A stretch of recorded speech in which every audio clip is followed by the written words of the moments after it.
What's going on, folks? It's your main man, Rick the Dawn. And if you click on this video, you obviously want to talk about what just took place on Survivor, and you could not be in a better place. First off, I'd like to say thank you to the amazing people who liked the video and subscribe in advance because yeah, that really matters. Here, given that my channel is still pretty small.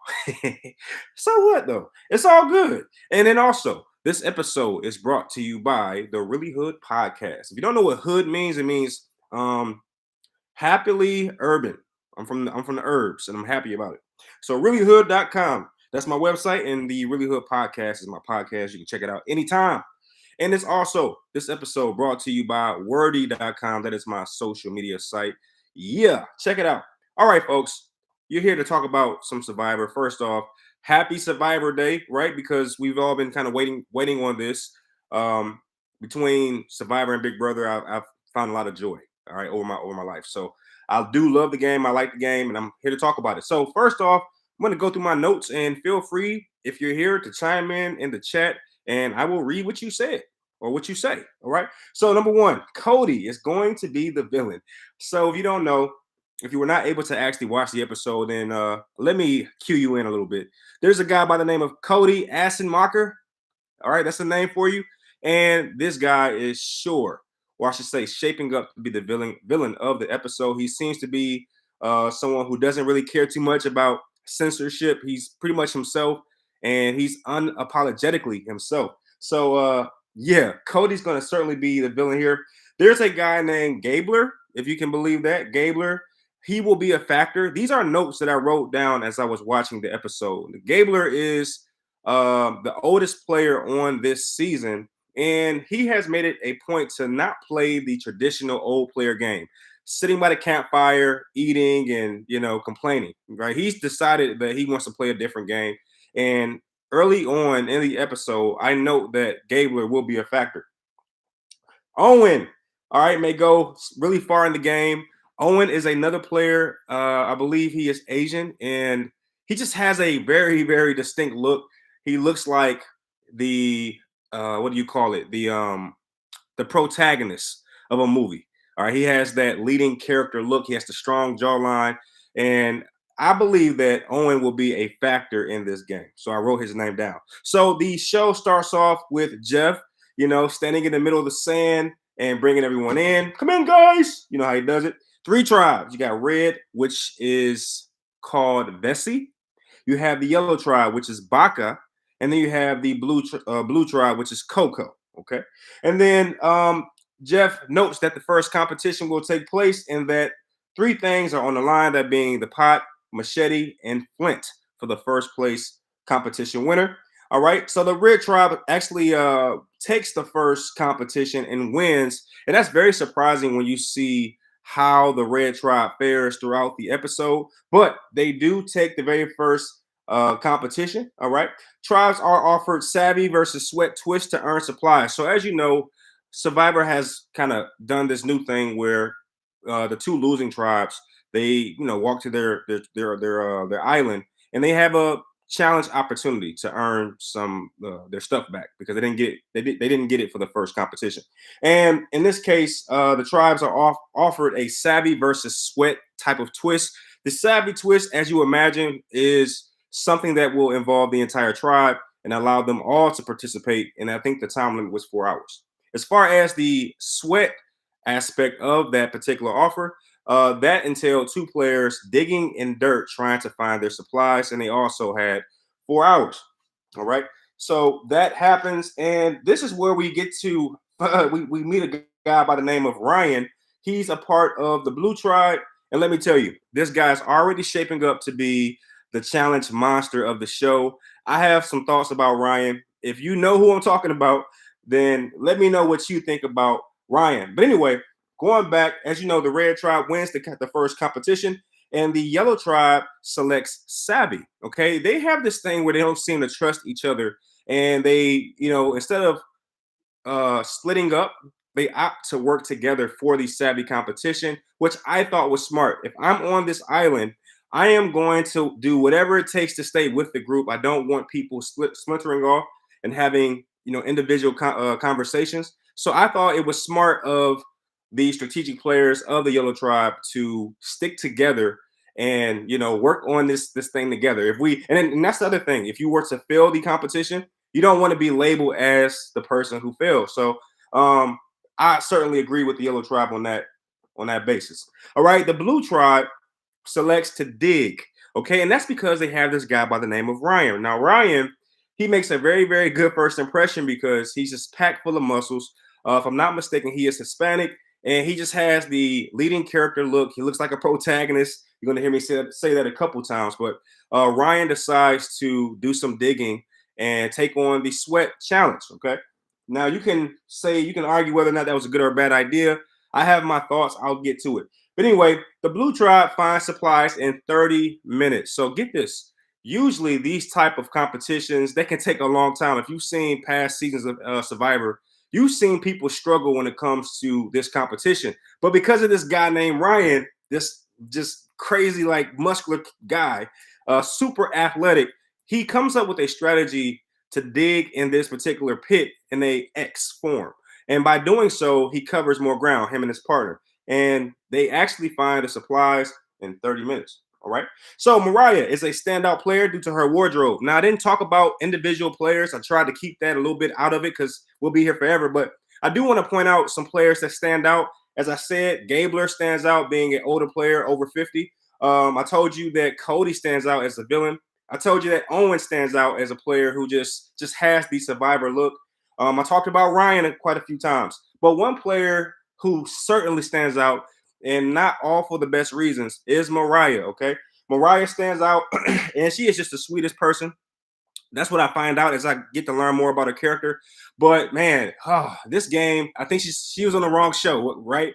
Let me know if you agree with that. What's up, Tim? My main man Tim is in the building. What's up, Tim? But wanted to pop in and say what's up. Hey, if you don't know, Tim is my main man. We talk Big Brother all the time. He doesn't watch Survivor, yo. We got to get him. Hey, Tim, you got to watch Survivor. It's not bad. It's not bad. But what's up, Tim? Thank you for kicking it with me for a few seconds. But Mariah, she is certainly on the wrong show. I hated watching her on the show because I'm like, she's a sweetheart, and Survivor is full of piranhas. Look, Mariah would have did great on Big Brother. She would have did amazingly on Big Brother. She would have at least made it to the second quarter of the game. All right, in 4 quarters, she would have made it to the second quarter. And Survivor, nah. All right, Survivor is a much different animal. It is for the ultra competitive. It is for the ultra strategic. Most people, especially those who play Big Brother and things like that, they won't survive on the game Survivor. And you see that on the challenge where they mix cast, and you notice that on the challenge, the CBS version, on the challenge, you'll see that the Survivor players always stand out. Like Tyson. Okay, Tyson was like a mediocre to good player on Survivor, but on the challenge where he's mixed up with the Amazing Race and Big Brother and Love Island and all this other stuff, he is like the king. That's because Survivor is such a more difficult game to win. So Mariah was certainly out of her element, in my opinion, and we find that out in just a few seconds because she comes onto the beach. She has rainbow-colored hair, rainbow earrings, rainbow attire, and I said that is very cute.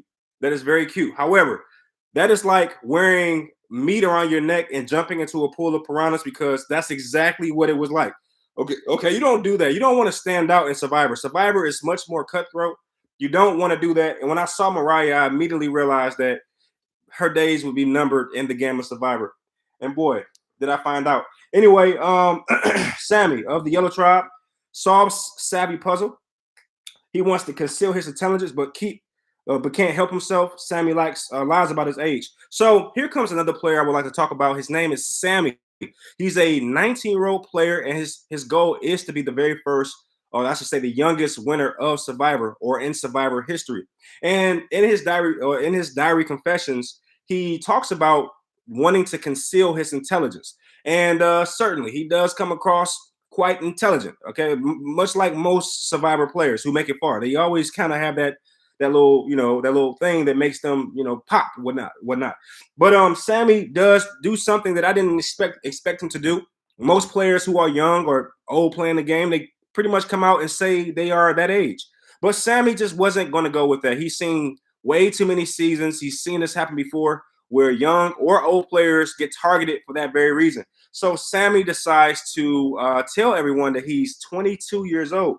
Also, Sammy, like I said, Sammy is telling the camera that he wants to conceal his intelligence, but he also notes that in concealing his intelligence, he runs the risk um, of his team losing.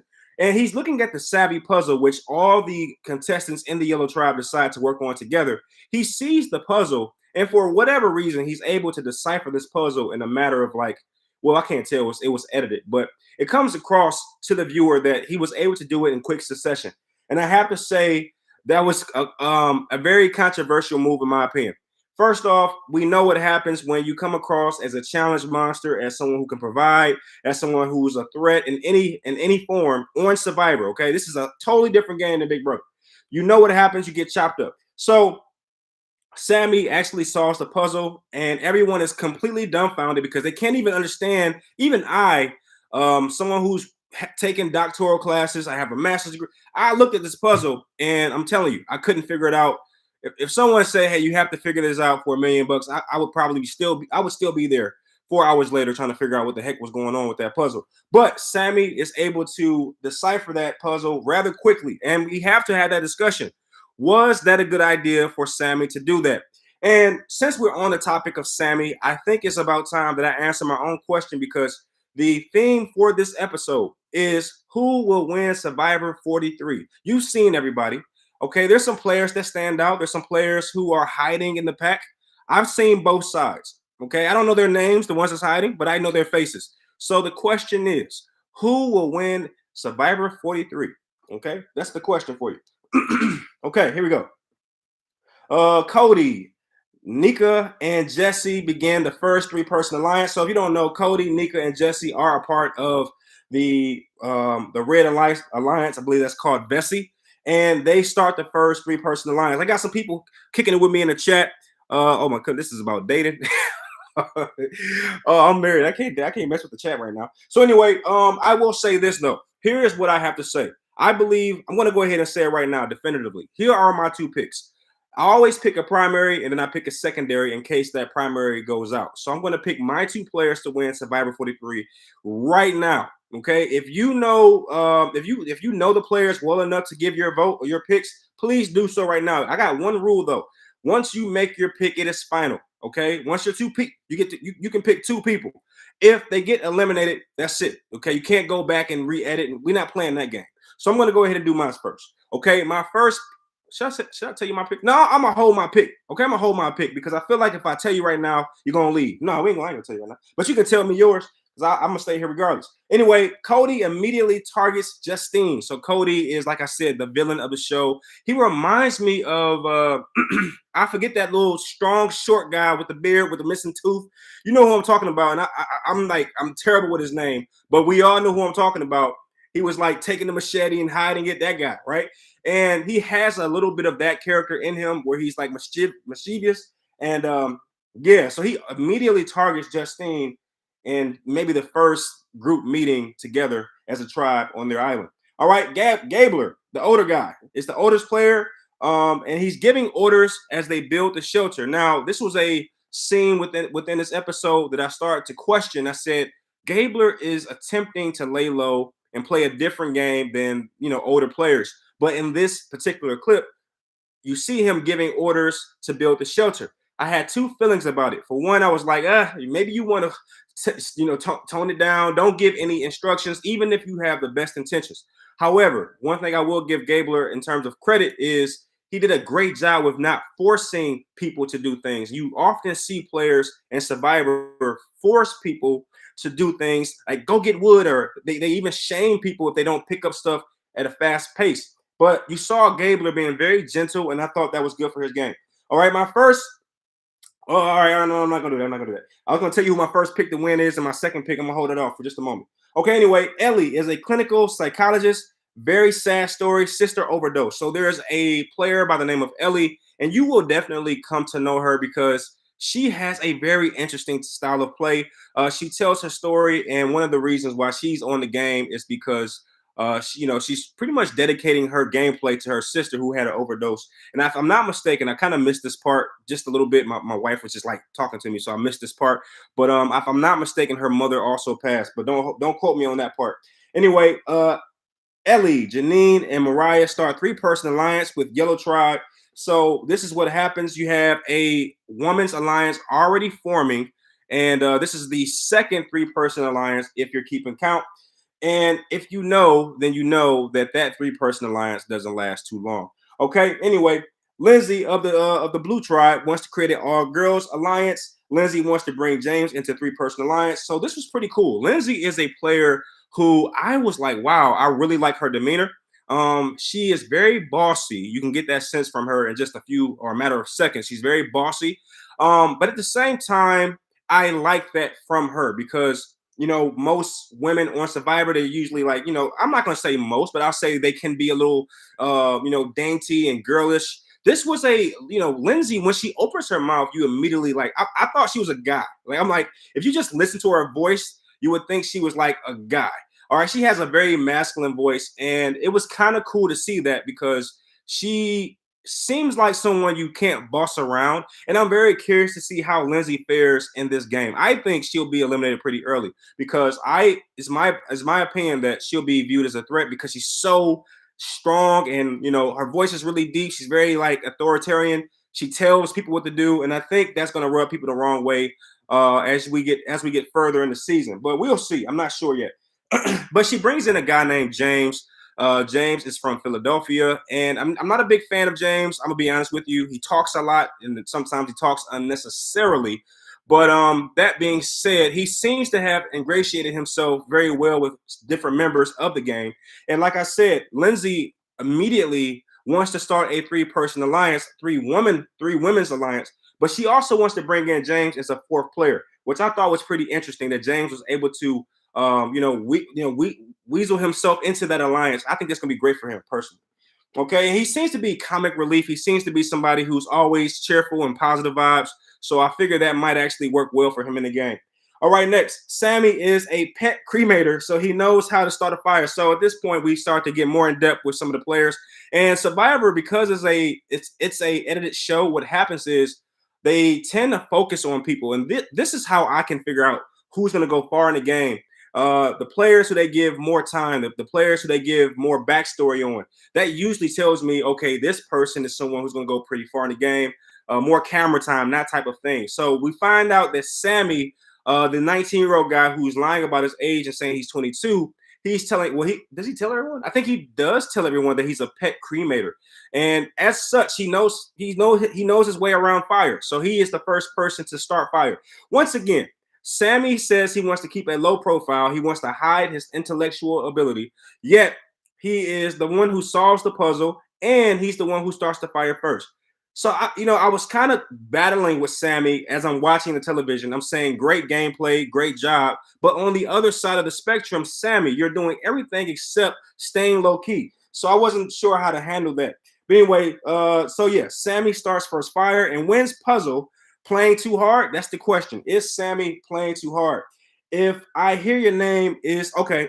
So there's a point in the game where we find out this new evolution in the game of Survivor, and you hear a player saying, "Hey, if I hear your name, I'll let you know." That seems to be the new form of gameplay this season. Usually it's hey, so I'm getting a good vibe from you. I really like you. Let's start in the line. That's the Survivor of old, but there seems to be this new half alliance type of gameplay happening where people don't want to fully commit, but they will say something to the effect of, if I hear your name, I'll let you know. I think I heard that particular quote maybe 3 or 4 times in this episode, which tells me that may be a new thing, or at least it's a new thing for now. So that happens. Carla and Gio connect over being Hispanic and homosexual. Gio says being gay in the Hispanic community can result in losing family. So again, we start to learn more about the individual players. And one player that stands out on the Blue Tribe that I just cannot ignore, her name is Carla. She is married to a woman. She's part of the LGBTQ community. And, she seems to connect with Gio. And again, Gio does discuss how his lifestyle has alienated him to some degree. But again, I think the Survivor does cater to the players who go a little further in the game. And Carla is someone who gets a lot of showtime and a lot of camera time. So I would imagine that she's going to be pretty important moving forward. Anyway, Ryan is looking like the challenge boss of the season. So Ryan, as I told you, is the guy, the Hispanic gentleman with all the muscles. He just got the look. It turns out he had a really complicated birth in which he was, wasn't able to walk in the beginning, but due to his mother's intervention and therapy, he's now able to do so. And I have to say, if that is well, the story is true. So I won't say if it's true, but I will say this: that's an amazing and a miraculous story. You have a baby that's born with a disability and can't walk, and he turns out to be this guy. Okay, Brian is highly impressive. He's clearly the best player in terms of athletics on the show, bar none. Okay, Jesse talks about his gang youth. Now he has a PhD in political science. So there's a player by the name of Jesse. He also is Hispanic. So there's a lot of quite a few Hispanic players on this season. And Jesse has a moment where he's talking with the his tribe mates, and he's like letting them know that he used to have tattoo tears. And if you don't know, within gang culture, tattoo tears mean you've murdered somebody. So I was really confused by that. I'm like, he doesn't say he murdered anyone. He doesn't admit to anything of that nature. He just says that his lifestyle landed him in jail. And when he tells the contestants or his fellow tribe mates that he had teardrops, I'm waiting for somebody to just like, kind of like, shiver a little bit, like, wait, is this guy murdered? But again, they don't really state that. And according to Jesse, he joined some kind of program which got rid of all the tattoos so he doesn't look, so much like a convict. And as such, he was able to go to school and get his PhD in political science, which I thought was pretty awesome. And apparently, Jesse is playing to show anyone who is, in a gang or a troubled youth that you can go from that lifestyle and, make it and be on Survivor with a PhD, according to him. Okay. But apparently, my last thing on Jesse here, he was in a troubled system or cycle of life and living. But I think they said, or he said, he took some type of test and passed it with really high scores, and that made him think, wait a minute, maybe I'm more intelligent than I give myself credit for. Anyway, Jesse talks about his tattoo tears, and the bad boy himself, Cody, shows off his butt tat. Okay, if you can believe that, he has a butt tat that says living. I can't believe that part, but it is true. Okay, anyway, then we move forward. Justine starts a fire by mistake. Then the fire goes out, so we head back to the red tribe. Justine is a standout player on the red tribe, and she starts a fire and it goes out. Okay, and I think Justine's on the red tribe. Don't quote me on that one though. All right, next, a boat arrives, and this is a new part of the game. I think it's been prevalent in the last maybe 5 or so seasons. I'll be honest with you, I hate this part of the game. I hate when that the boat comes and takes them away, and then they have to like become friends as they walk to some different place and then risk their vote. I hate that part of the game, but it happens. Okay, so they have this really difficult dilemma on who goes on this boat ride, because I should say the tribe members know that whoever goes on the boat ride is either going to be given the opportunity to earn a privilege, or they'll have an advantage. And as such, a lot of players want to go and some players don't want any part of it. So each tribe handles this particular part of the game with a different form of fidelity. So Carla, the lady that I talked about from the blue tribe, she actually, I believe I think it was like a random draw, and Carla was able to gain that opportunity to go on that trip. Same thing with the yellow tribe with Gabler. I believe his team also did something that was a little more random. But the only player that went outright was Dwight from the red tribe. He said he wanted to go. And I have to say this, I thought that was a bad move. One thing about Carla and Gabler's move is that they left it up to chance. So them being selected gave no one real motive to plan against them. I thought by Dwight choosing to go, that put a target on him that he probably didn't realize he had on him. So anyway, the 3 contestants, they meet, they travel, and they they finally get to this island, and they read this particular message which says, we want you to walk to a big rock in the distance. And I have to tell you, this was one of the most beautiful scenes of this episode. If you haven't seen the episode, you have to see this amazing, like this. I've never seen anything like this. Okay, it's a giant rock, and it seems like it is just overcome with grass and green land and all that kind of stuff. and it's really far in the distance. It's very beautiful though. I can't express that enough. That is something you just have to see. But I thought this survivor might be a little off their rocker with this one because even Dwight says it. He says the note tells us to walk to this rock, and I thought it would be a 3-minute walk. But if you're watching the episode, you see this rock so far in the distance. There's no way possible that this could be a 3-minute walk. I'm sure it took him at least 50 minutes because it's so far in the distance. I'm not sure how he got that mixed up. But anyway, Carla talks about growing up poor and being the first graduate for high school and college. So again, Carla is a great emphasis on this season. Blue Tribe, she a part of the LGBTQ community, Hispanic. She got a lot of showtime. Choosing to I should say not choosing, but being selected to go on that little boat ride and all that stuff. So she's a great emphasis of the show, and it's making me wonder if she's going to play a bigger part moving forward. But she does express some things about herself as they're walking to that big old brick, and they're discussing some things. All right, so if you don't know already, the way that this whole thing goes, if you risk your vote, then you can potentially gain a surprise or gain an advantage, or you can be punished. However, if you don't choose to risk your vote, you're safe. And in this situation, Carla makes the really smart move, in my opinion. I thought this was a smart move. Carla chooses not to put her hand in Pandora's box, and she chooses not to risk her vote. However, Gabler and Dwight decide to risk their vote, and maybe you can argue whether or not that was a good or bad decision. One thing that Gabler said that I thought was really intelligent was there has not been, or I should say, there's only been one player over the age of 50 who has won Big Brother in all this time. And I don't know who he's talking about, but my guess is Tina. But Gabler notes that if he's going to win this game, he has to take some risk. He has to do some things that are not quite safe. So he does risk his vote, okay, along with the White as well, okay? Next, Vessi, the Red Tribe, has gone 30 hours without fire. So then we pan back to the Red Tribe, and they are struggling, folks. They are having a very difficult time. You even see a moment where one of the players has blood dripping. That's how hard they've been working to start a fire to no avail. But anyway, Dwight comes back and decides to share what happened. So here's another instance in the episode where I was a little confused.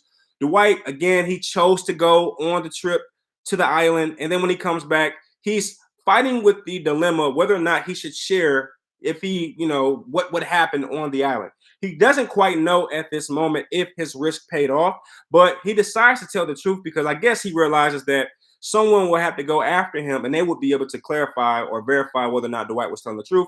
And I don't think Dwight wanted those problems. But the question is, did he make the right call in telling them that he risked his vote? I thought that might be a little something. I thought that would be up for debate. Could he have just come back and said, hey, I had a little choice to risk or not risk my vote and blah, blah, blah, blah, blah, right? Could he have just come back and said, I chose not to risk my vote?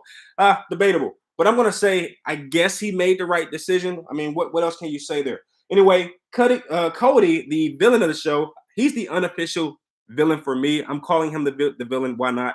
Cody doesn't buy into Dwight's his story. He thinks that Dwight is lying about everything. And there's my point.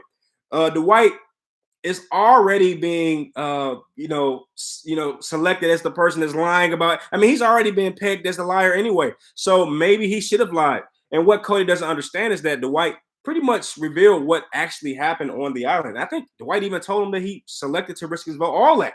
And it didn't matter. Cody still didn't believe him. Anyway, Gabler comes back as well for the Yellow Tribe, and he tells the tribe everything. Okay, Gabler's risk eventually does pay off because we find out when he goes away for a little while that his risking of his vote actually gained him immunity for the first 2 tribal councils. So for Gabler, again, taking a risk because he realizes as an older player, he's really, really not going to win this game unless he takes some big chances. He does get that chance rewarded by getting an immunity for the first 2 challenges, which also means that Dwight did not get the advantage and he got the punishment. And as such, he lost his votes. Okay, so Dwight already making some really critical decisions that are not paying off. Okay, choosing to go himself to the island, risking his vote, losing his vote, not good for Dwight. So Dwight loses his vote. Gabler lets teams see his idol to build trust. Now, this is a debatable decision for me.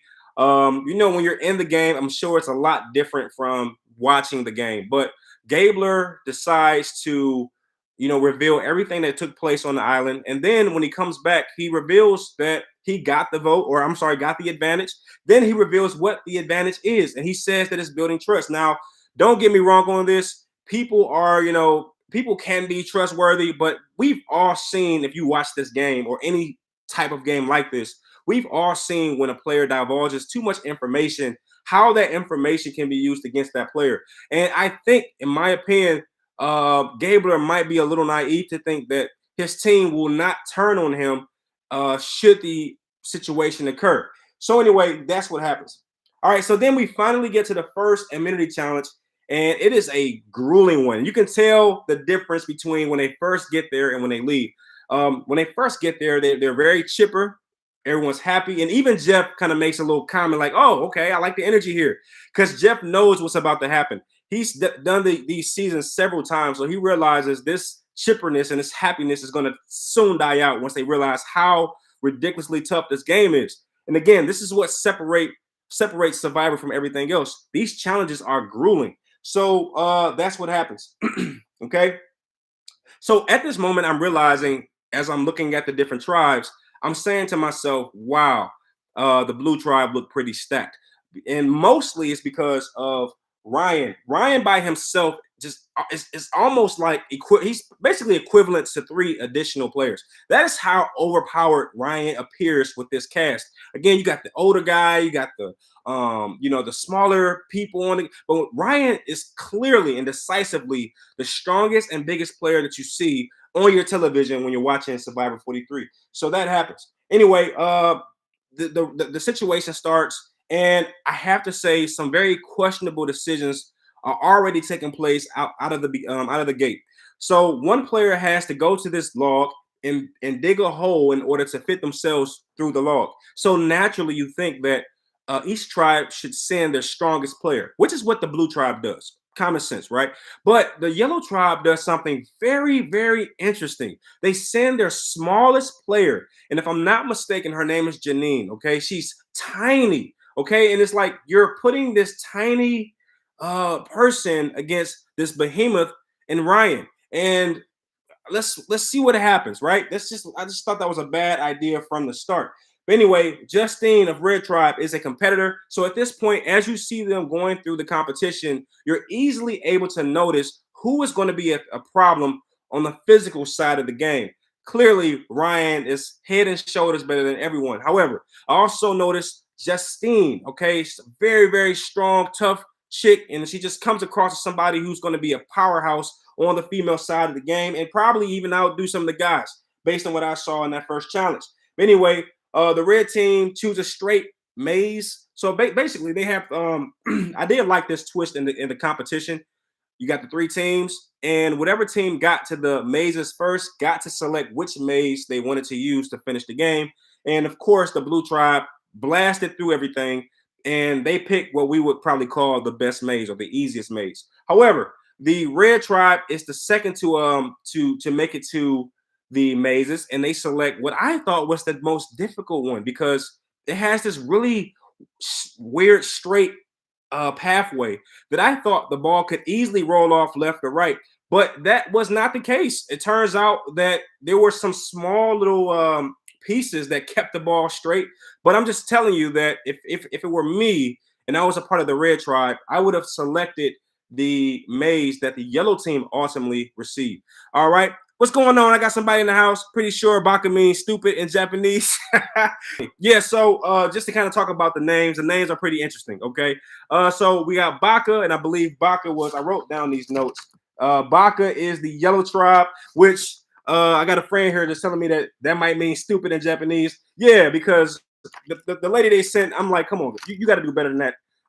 Yellow tribe. And then we got Bessie, which is the red tribe, and Coco, which is the blue tribe. Very interesting names. So I have to agree with you on that one. Like I told you, if you get in the comment section, I will read it. Anyway, the blue tribe wins immunity first, all thanks to Ryan. I mean, is anybody surprised when you see Ryan? The guy's a freaking tower. And then they also got other players, other complimentary players. yeah, don't ask me who they are right now. It's still kind of early. But I will say that I saw James. Okay, James seemed to do okay, but he got caught up at the wall. And I thought to myself, but guess who comes down after already making it up the wall? Freaking Ryan comes down and helps James up and basically lifts the guy up by himself and then goes back up. Like, what is that? He reminds me of like James. You remember James from like Survivor China? I think that was what the one he played on several seasons, but he was big like James, but more agile than James. So that was interesting. But anyway, the Red Tribe finishes second. So to my surprise, this little weird maze that they selected, the little straight path, turns out to be pretty good once they get the learning curve first. Because I believe the first 2 or 3 tries, the ball does do exactly what I thought it would do, which is roll off the middle. But after some trial and error, they figure out how to keep the ball steady down that path, and they end up getting second place. All right, I believe it is I don't know how to say it. Karishma, good observation here, because as we can already figure it out, the red team comes in last place. I mean, the yellow team, sorry. So the yellow team comes in last place, and as a result, they lose their flint. Now, I thought to myself, Jeff is really pushing it this season. Apparently, losing a competition also you happen to lose your flint as a result. And I'm thinking to myself, like, I get it, Jeff. You're trying to show how tough this game is, but leaving these adults out there without any fire or flint or way to start fire, I don't know. This is why I can't go on Survivor. Okay, not only am I terrible at the swimming aspect of the game, but I'm not sure I can stay outside while it's raining nonstop, or playing around with Jeff, who's taking your flint away. I didn't understand that. But anyway, Sammy sees opportunity and loss, thinks now people will have to play. So Sammy is the 19-year-old kid, and he has some really strong words after the competition. He was initially upset, but then he realizes that there's an opportunity here, and he realizes that now the players will have to play, because that was one of his criticisms. He thought to himself that his castmates were not playing the game. They were too happy, too safe. In fact, someone said that they thought the entire tribe would make it to the final 6. Like, that is how naive and confused they were. As my friend here says, baka means stupid in Japanese. Like, come on now. Okay, you think your entire tribe is going to make it to the final 6? So clearly, Sammy is like, look, I can't deal with this tribe. I'm glad they lost, because now, according to Sammy, they can actually play the game. So Sammy sees something there. All right, Gabler knows that he should be on the chopping block. If you don't know, Sammy and Gabler are the players who are trying to guide the ball into the maze and win the game, and they fail miserably. You can argue it was because they suck, or you can argue that it was the maze that they had selected. You can also argue that sending out the young lady, I think her name was Janine or something to that effect, you could argue that sending her out on the first leg of the competition was just insane. I mean, you got Gabler, you got Sammy. He's 19. You don't think you send one of those two out? I mean, come on now. That wasn't. I don't know how smart that was. But anyway, when they come back to the camp, you see Gabler make this really weird decision, and his decision is to play the shot in the dark. And everyone else is very like, wait a minute, Gabe, you're playing too hard. But Gabler is saying to himself, I don't want to use my idol. And plus, I want to protect myself twofold. So he offers to play the shot in the dark, which instantly makes everybody scramble and say, wait. We already know who we want to get out, Gabler. You don't have to go that far. Let's talk first and then maybe make that decision. All right. My friend says, I'm disappointed that Mariah got voted out this season. She reminded me of the last season's winner. Exactly. And you're actually moving ahead of me. You're moving ahead of me. But I'm going to put a little pin right there because we got to talk about Mariah. All right. So anyway, Gabler decides to play shot in the dark instead of his immunity idol. Other members not on board. All right. So here we find out about this player by the name of Ellie. And Ellie, again, she is playing because her sister had an overdose and, so forth and so forth. But you immediately see that Ellie is going to be that player that's very mischievous. She is a player who is going to be kind of like creeping in the corners, making decisions.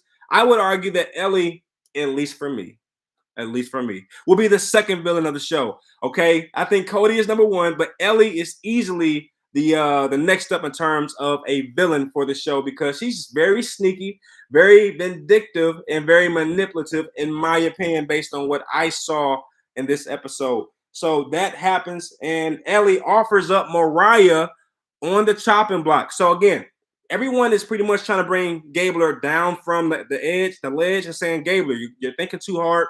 The shot in the dark is not necessary. We want to keep the tribe strong. So Ellie comes up with a plan before anybody else does, because she's playing the game the hardest. And her plan is, let's get out Mariah. Okay, as my friend here in the comments says, very upset that Mariah is the first one out. I'll get to that. Okay, but anyway, that's what Ellie wants to do. Now, Mariah unknowingly brings Ellie into her conversations as she tries to plot against the guys. Mariah's logic is, if a lady gets voted out, that will leave a 2 to 3 disadvantage for the ladies. And at that point, the guys could just band together and vote the ladies out one by one by one. Makes sense, don't it? Sounds pretty smart, don't it? But Ellie, in her infinite wisdom, decides against that decision, and continues to push the narrative that Mariah be voted out. And my friend here in the comment, Karishma, what do you think about that move? I think you kind of told me already, but I want to ask again. What do you think about Ellie? Okay, what are your thoughts about Ellie right now? I feel like she's a very polarizing player, where some people will like Ellie and then some people will not. And I kind of want to know where everyone is right now. All right. So anyway, Mariah brings up moral victories. Okay, this is where things get really interesting. So eventually, again, Mariah is trying to keep the girls strong and trying to get out Owen. Okay, but Ellie is not on board with that decision, and we find that out at the tribal council. And at this point, you see that Jeff is playing the game a little bit. It's just saying like, hey, so what do you guys think about the win or loss or what have you? And Mariah says, even though we lost, we won. And Jeff immediately erupts on her and says, so Mariah, if you lost, can you please tell me how that equates to a win? Like, I'm all ears. That's what Jeff is saying. And Mariah, she should have figured it out from here. She says, well, even though we lost, we tried our best, and that should be good enough. And immediately, Ellie, Owen, everyone jumps in and says, moral victories are not good. And you see her demeanor change, because she realizes right then and there that she is not in the majority and that people don't agree with her style of play or logic. And that's when you figure it out. My friend here says, I don't think the guys will stay together. It was shown that Sammy and Owen are targeting each other. How did you figure that out? Is that from the preview that they show at the end of the game? Is that where you saw that at? I want to know where you got that from. Okay. Next. The vote seems to be between Owen and Mariah, and as you can probably guess, Mariah is the first player voted out. Look, it wasn't that hard to figure this out. We know how Survivor is. A lot of times the black players go first. It's not a secret. It's not taboo. We all know how this game works. A lot of times that happens. And the only time it doesn't happen is when you got some really, really good black players. I would say this season, not so much. It was a little, I was like, yeah, not the best crop here. Mariah, too happy, too bubbly, not for this game. Dwight, too eager. Like I said, he picked himself to go on the trip, not the best move. And then I would argue that even James is a little too goofy for me. We don't have any cutthroat black players this season where they're strategic and they're playing the right moves or whatnot. So this is going to be a long season if you're rooting for quote unquote black players. It just is what it is. I think that's just how it works. If you're black, you're rooting for black players. If you're white, you're rooting for white players. If you're Japanese, you're rooting for Japanese players. If you're Hispanic, you're rooting for Hispanic players. I mean, that's just how the game goes. Don't lie. We all like that. And this year, it's just not good for the black players. So I knew that was going to happen. Mariah, she just stood out like a freaking like a crayon in a pencil box. She just stood out. Okay, bright yellow, rainbow hair. Let me see who's going to go home. Okay, that particular cast, Yellow Tribe, to me came across as very conservative. You got Gabler over 50. A lot of conservative kind of individuals in that group. So to me, in my opinion, Mariah certainly wasn't going to go far in that group. Okay, next. Carla has a secret girls alliance. Again, Carla is of the Blue Tribe. She's a player who is certainly standing out for all the right reasons. Okay, and then Red Tribe is eyeing Cody. Now, Cody is the villain of the show, in my opinion. And in the previews, we see some information which suggests that Cody might not last past the next episode. So let me go over here to the chat. Why blame Mariah? The Asian girl messed up, got stuck under the log. I'm so glad you asked that question. And I want to be very clear about something. I never blame Mariah. I never blame Mariah for losing the competition. Are you kidding me? You know who lost the competition? Janine lost the competition. Sammy lost the competition. Gabler lost the competition. Mariah didn't even compete. Like, I didn't even see her compete in the competition. So you might be misunderstanding where I'm coming from. I'm not saying that Mariah lost the competition. What I'm saying is Mariah didn't do some things well. Number one, she didn't stand out in the competition, okay? Because apparently when you're, like I said, we know how this game works. In the early part of the game, they're looking for any reason to vote you out. And if you don't stand out, there you go. That's your reason, okay? If your colors are too bright, that's the reason. So Mariah didn't stand out in the competition. Her first mistake. I'm not saying she lost the competition. I'm saying this is why she was voted out. And you can't argue with facts. It's a fact that she was the first player out, which means she made some very crucial mistakes. Let's talk about those mistakes. All right. You got to know the game you're in. First off, come into the game of Survivor with bright yellow on and all this stuff. That was either going to go one way or the other. And if you would have asked me, if I was her husband or whoever I would have said, hey, wear something else. That's not going to do it for you. And you knew it was going to be a problem because Jeff didn't even acknowledge it when she first got on the island. Usually, if someone is dressed like that, Jeff would have said something like, hey, so you got a little, like your little outfit. That wasn't even aired. They probably asked, but didn't even air it because she was the first one out. And again, this is an edited show.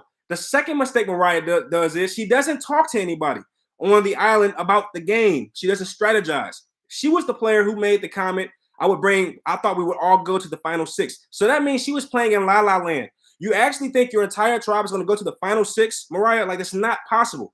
So the fact that she didn't talk game with anybody until the last moment was terrible. And then also, let me point out something, just so it's very clear. I wanted Mariah to stay. Listen, I'm a guy, and she made. I don't want to look at Gabler for 2 3 months. So Mariah was beautiful to look at, beautiful lady. But the problem is she just didn't play the game. This is Survivor. This is Survivor. You have to be a cutthroat. And if you look, you see that Ellie was a cutthroat. I don't like Ellie at all. But this is not about this game is not called it's called Survivor. So if you're a bunny rabbit with multiple colors and you're jumping in the jungle, you're gonna get ate by an Ellie. Okay, Ellie is like a fox. She's very strategic, she's low-key, and she's manipulative. This is what the game is about. So you can't get emotional here and say, what did Mariah do? Mariah didn't do enough. That was the problem. And that's coming from somebody who wanted her to go far.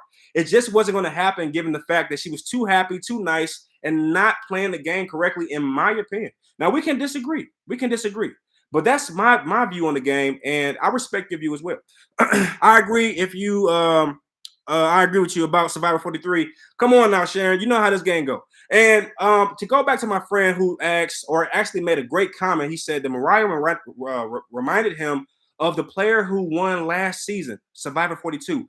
100% have to agree. Now, here might be the difference, though. Actually, there is not much of a difference. No, I'll tell you what the difference is. I'll tell you that Survivor 42's winner was the first Mariah. So having seen a whole season where this goofy, silly person gets all the way to the end and then just transforms at Tribal Council into this absolute monster, because that's what happens. You see her really bubbly, really like cringe, and then at the final Tribal Council, she turns into an absolute Megatron and just wipes everybody out. You don't think if you see that the next season you're going to be looking for that kind of gameplay? And I think Mariah is a victim of the time, meaning she came after that amazing gameplay. And I don't know if I want to call it amazing. I'm being a little generous here because I was cringing the entire time until she won. I said, how did she? Oh, okay, she won. Wow, so that happened. That was the perfect gameplay if you think about it, because she never came across as a threat, and then she was a threat somehow. So I think Mariah is the casualty of, based on the fact that she comes after that season. Now, to party like it's your birthdays point, perhaps if Mariah goes first, then the woman who won Survivor 42 doesn't make it, right? So I think it all boils down to, the game. People pay it. Look, we're talking about How many times did you hear in this episode people talking about being super fans? Survivor has 42 years of experience. Compare that to Big Brother, where you have what 24 years of players watching. Survivor has double that. So players pay attention to who win. So when you see season 42 and you see that bubbly style make it all the way to the finals and win, Mariah sticks out like a sore thumb for all the wrong reasons. And I don't think she came in with a right amount of self-awareness to say, hey, I am very similar to last season's winner. And and maybe in her own naivety, she thought to herself, well, they obviously have space for that kind of player. And I'll be honest with Mariah, I would have told her, hey, that was an anomaly. Okay, that young lady winning season 42 just doesn't happen like that. That was an anomaly. I think she literally got that far because no one took her seriously. And then she just took everybody out. I'm like, that's not going to happen 2 times in a row. That's just not going to happen. And like I said, party like it's your birthday. Look, I'm not blaming Mariah for anything because it's not her fault. But if you're the first one evicted out the game, you have to take responsibility for that, and you have to ask questions as to why. Right? How did that happen? I'll tell you the truth.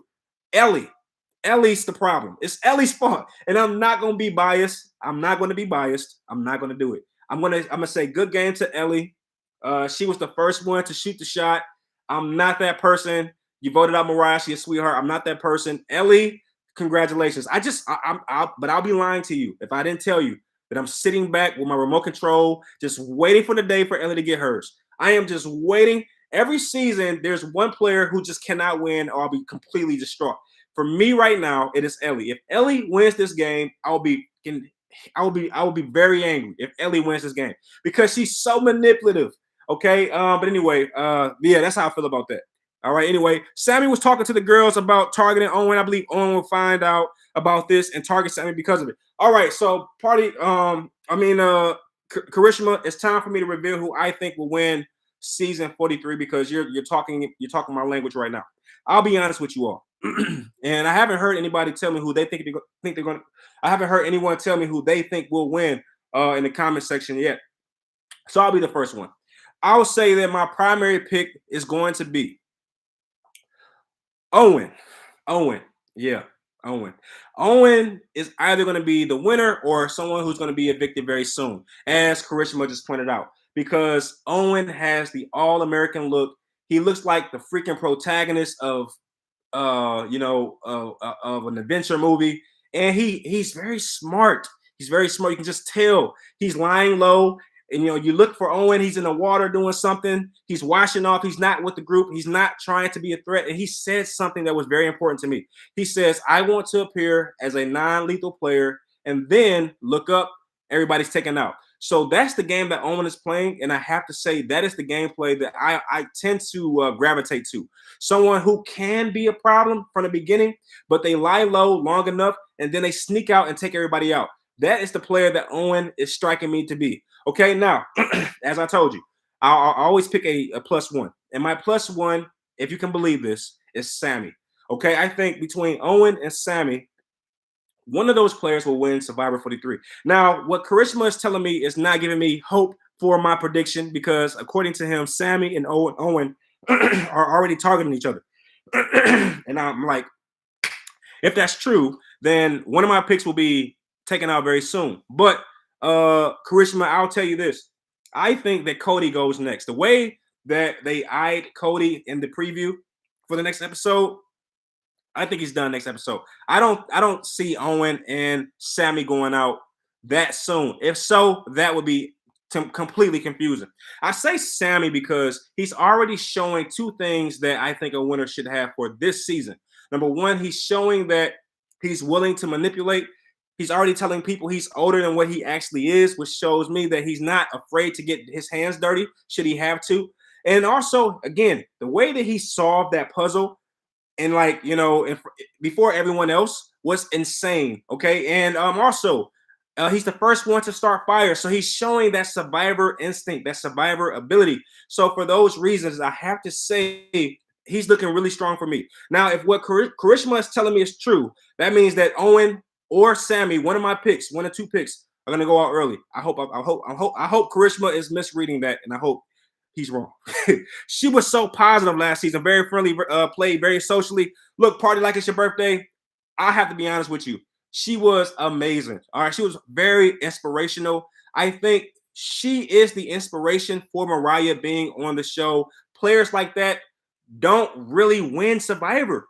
But like I said, she was so nice, so bubbly. No one took her seriously. But you know what? If you watch the first episode of Survivor 42 and then watch the last episode in which she wins, you see two totally different people. Okay, two totally different people. So look, I wasn't a fan of her on the account that she just was always, I'm a quiet person outside of these little episodes I do on my YouTube channel. I'm really quiet. I'm more of an observer. So anytime I'm around anybody who's always like blabbering, I'm always annoyed. So obviously, naturally, I was annoyed by her.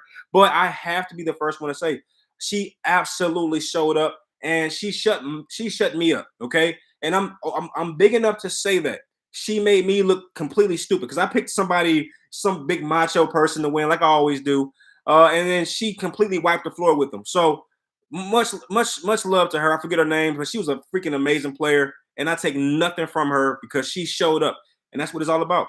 All right, and then do you think the others will learn about Sammy like about his age? I'm gonna go with, and that's a great question, Karishma. I'm gonna be honest with you. I'm gonna go with no because the only way that they do find out is if Sammy is silly enough to tell somebody. If Sammy gets to the point where he trusts someone enough, then he might do something silly like provide that information in which that person would tell. Now, it would be clever of Sammy to hold that until the final three, at which at that final tribal council, he can say, "Hey, I'm the youngest player to ever play." That would be the perfect time to reveal that. And like I said, my picks are Sammy and Owen.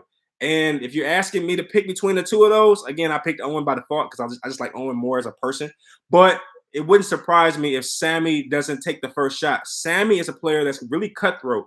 And if Sammy and Ellie ever align themselves, that's going to be a very powerful duo because they both play very sneakily games and very sneaky games, rather. And that could be very interesting. Okay. Karishma says Owen is also my winner pick. He seems like he is very knowledgeable of the game and knowing what to do and when to do it. Exactly my point, Karishma. I'll be honest with you. When I first saw Owen, and this is not the best way to pick your winners, right? This is not the best way, obviously. But when I first saw Owen, I said that is my guy. He is most like myself, and I think we all do that when we watch Survivor. We pick players that's most like us, and Owen reminds me of how I would play the game if I were in it. Okay. Despite me being black, him being Asian, that's the person that I identify with. Okay. I can't identify with James. He's too silly. I can't identify with Mariah, too colorful. I can't identify with Dwight. He reminds me of the young people I encounter. It's just I can't identify with them. But Owen is someone who I can identify with. Sammy even, because if I'm 19 years old on a game of Survivor, I'm playing the way that Sammy's playing. I'm gonna figure out certain quizzes before everyone else. I'm going to be pretty handy around camp, and I'm not going to tell them I'm 19 if I'm actually 19. So Sammy and Owen are my picks. I am eager to know what everyone else thinks about that. Who do you pick to win the game? I think someone who will win is someone who is complaining about everything and oh wow, and is producer's favorite. Okay, party like it's your birthday. Look, now you're going a different route from me, and you know what? You can't just say that and just stop right there. You gotta elaborate. I want to know who you're talking about, and if I had to guess. I don't know because unlike Big Brother, you don't have live feeds to give you behind the scenes information. So to me, the only person that fits that, oh, Parvati, yes, that's hilarious. But Parvati is known this season though. I mean, party like it's your birthday. Who do you feel will be the winner of this season? Now we know Parvati is a complete. I don't want to use this word. That's kind of I'm gonna say suck up. Like she's like always playing the game and she's always using flirtation. So that is something that Parvati does. But I am curious. Party like it's your birthday. Who do you think wins this season? I need to know what you think about that, if you don't mind. I don't think Cody will leave soon because he is receiving the villain's edit. All right, Charisma, that means you are an actual fan of the show. That means that I look forward to watching this season with you, okay? Because you clearly know some things that I know as well. He is receiving the villain edit, and that also is a great indication that he's going to make it far. But you know who else is receiving the villain edit? Ellie is. So I think that here's my viewpoint here, and take it with a grain of salt.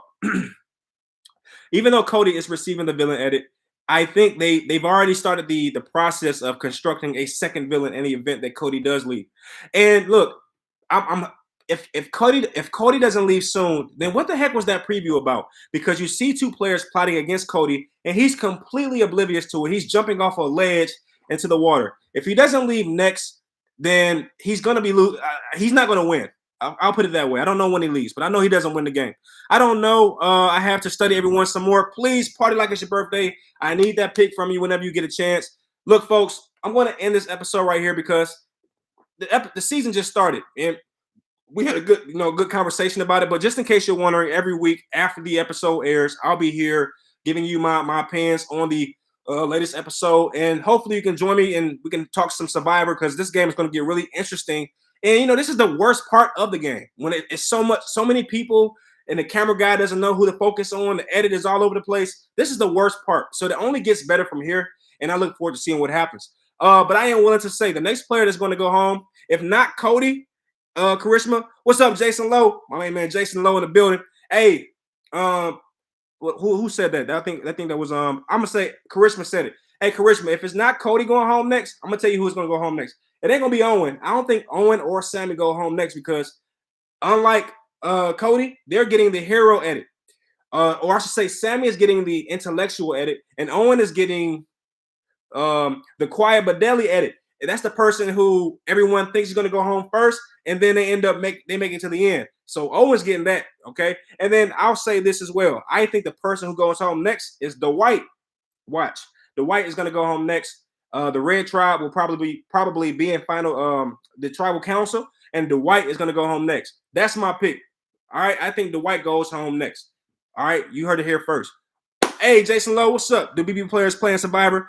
No, Jason Lowe. Survivor players are, well, I should say Big Brother players don't play in Survivor.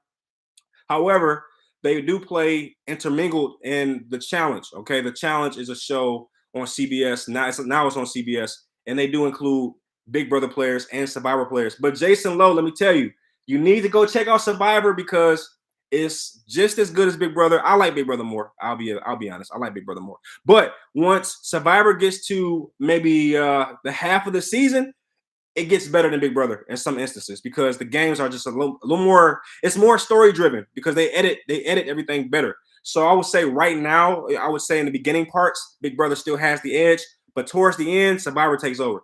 That's why Survivor has been out basically twice as long as Big Brother for that very reason, the way they edit things out. And then so that's my opinion on that. But what's up, Jay? It's good to see you here, man. For real. Oh yeah, how's that? Don't you got a little baby boy now, Jay?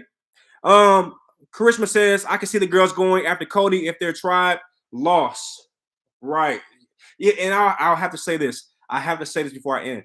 Once again, ladies and gentlemen, the women are deciding or talking about a all women's alliance or a 3 women's alliance. We all know how that's going to turn out. Look, I am already over it. I've heard women's alliance maybe too many times this episode.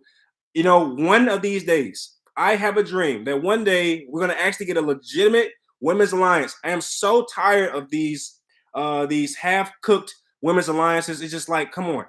If anybody can actually pull that off, it will be Carla from this season. But I've already seen maybe 3 versions of women's alliances, and they've already crashed and crumbled. Look, Ellie, Janine, and Mariah started a women's alliance. And what happened? Ellie voted Mariah out. So look, I'm so tired of these fake women's alliances. I'm over them already.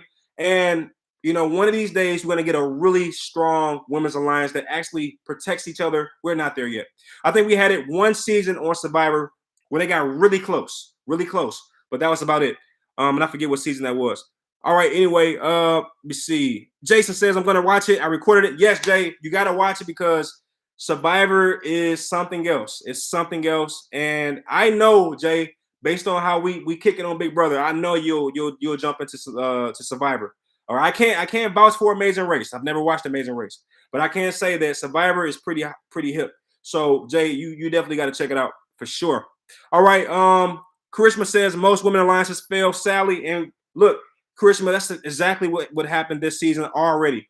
The first person voted out was Mariah because of Ellie, and if Ellie had any sense, Charisma, if she had any sense, if she was actually a good player like she thinks she is, she would have kept Mariah because it would be so easy for those guys to flip on the women. Because think about it. Who is Ellie depending on? Janine, the smallest player in the game. Okay. And she hasn't shown me, okay, despite being small, she has this ability to outthink everybody. But, after last season, I've come to the conclusion that I cannot judge players anymore because that woman who won 42, there's no way I saw her winning that. Okay. So I have to be very fair to players like Janine now. And I'm going to scale back my opinions until I see more. Because it wouldn't be, look, Janine could get to the end. She's tiny. She doesn't say much. She doesn't do much. She can get to the end. And she can take credit for the Mariah move if Ellie gets voted out before jury. So who knows? All right. I think the only season that had a women's alliance was Poverty season. I don't remember the name of the season. I just know they had some bad women on that show. And they was good. They was tough. It was that season with that lady. She was a model. She was like really tall, blonde hair, blue eyes. I think she won the season. That was her season. I cannot remember her name. Her teeth was always like really white. Like I forget her name. But that was the only season where I saw a women's alliance actually function. And that's what helped that woman I'm talking about win. I forget her name. Okay, so many seasons. But anyway, I got to stop here because if not, I'll keep going. I know you got things to do. But shout out to my main man, Jason Lowe. Thank you. Party like it's your birthday. Thank you, Karishma. I hope I see y'all again. And I'll be back next Wednesday to talk about what happens next. I think the Warriors are going home. What do you think? I'll holler at you. Peace.